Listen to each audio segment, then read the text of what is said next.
BJP ಸಂಸದರ ವಿರುದ್ಧ CM Siddaramaiah ಕಿಡಿಕಾರಿದ್ದಾರೆ. ಅವನ್ಯಾರು ಸೌತ್ ಎಂಪಿ ಸೂರ್ಯ ಅಮಾವಾಸ್ಯೆ ಅಂತ ಕರಿತೀನಿ. ಬಿಜೆಪಿ ಸಂಸದರ ವಿರುದ್ಧ ಸಿಎಂ ಸಿದ್ದರಾಮಯ್ಯ ಕಿಡಿಕಾರಿದ್ದಾರೆ. ಅವನ್ಯಾರು ಸೌತ್ ಎಂಪಿ ಸೂರ್ಯ ಅಮಾವಾಸ್ಯೆ ಅಂತ ಕರಿತೀನಿ. ಕೇಂದ್ರದಿಂದ 11,500 ಕೋಟಿ ಬರಬೇಕಿತ್ತು, 1 ಪೈಸೆ ಬಂದಿಲ್ಲ. ಭದ್ರಾ ಮೇಲ್ದಂಡೆ ಯೋಜನೆಗೆ 1 ರೂಪಾಯಿ ಕೊಡ್ಸೋಕಾಗ್ಲಿಲ್ಲ. ಹೇಳಿ ಜನರೇ, ನಿಮ್ಮ ಎಂಪಿ ಮೋಹನ್ ಮಾತನಾಡಿದ್ದಾರಾ ನಿಮ್ ಜೊತೆ ಅಂತ ಜನರನ್ನ ಪ್ರಶ್ನೆ ಮಾಡಿದ್ದಾರೆ. ಕುಮಾರಸ್ವಾಮಿ ಶೋಭಾ ಮಂತ್ರಿಯಾಗಿದ್ದಾರೆ, ಏನು ಮಾತಾಡಿಲ್ಲ. ಬಿಜೆಪಿ ಸಂಸದರ ವಿರುದ್ಧ ಸಿಎಂ ಸಿದ್ದರಾಮಯ್ಯ ಅವರು ಕಿಡಿಕಾರಿದ್ದಾರೆ. ಏಕವಚನದಲ್ಲಿ ವಾಗ್ದಾಳಿ ಮಾಡಿದ್ದಾರೆ.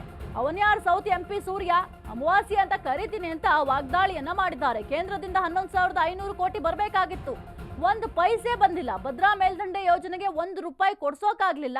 ಹೇಳಿ ಜನರೇ, ನಿಮ್ಮ ಎಂಪಿ ಮೋಹನ್ ಮಾತನಾಡಿದ್ದಾರಾ ಅಂತ ಪ್ರಶ್ನೆ ಮಾಡಿದ್ದಾರೆ. ಇನ್ನು ಕುಮಾರಸ್ವಾಮಿ ಶೋಭಾ ಮಂತ್ರಿ ಆಗಿದ್ದಾರೆ, ಏನ್ ಮಾತಾಡಿಲ್ಲ ಅಂತ ಸದ್ಯಕ್ಕೆ ವಾಗ್ವಾದವನ್ನ ಮಾಡಿದ್ದಾರೆ. ಹಾಗಾದ್ರೆ ಸಿಎಂ ಸಿದ್ದರಾಮಯ್ಯ ಅವರು ಏನ್ ಹೇಳಿದ್ದಾರೆ ನೋಡೋಣ. ಬಿಜೆಪಿ ಸಂಸದರ ವಿರುದ್ಧ ಸಿಎಂ ಸಿದ್ದರಾಮಯ್ಯ ಅವರು ವಾಗ್ದಾಳಿಯನ್ನ ಮಾಡಿದ್ದಾರೆ, ಕಿಡಿಕಾರುವ ಕೆಲಸವನ್ನ ಮಾಡಿದ್ದಾರೆ.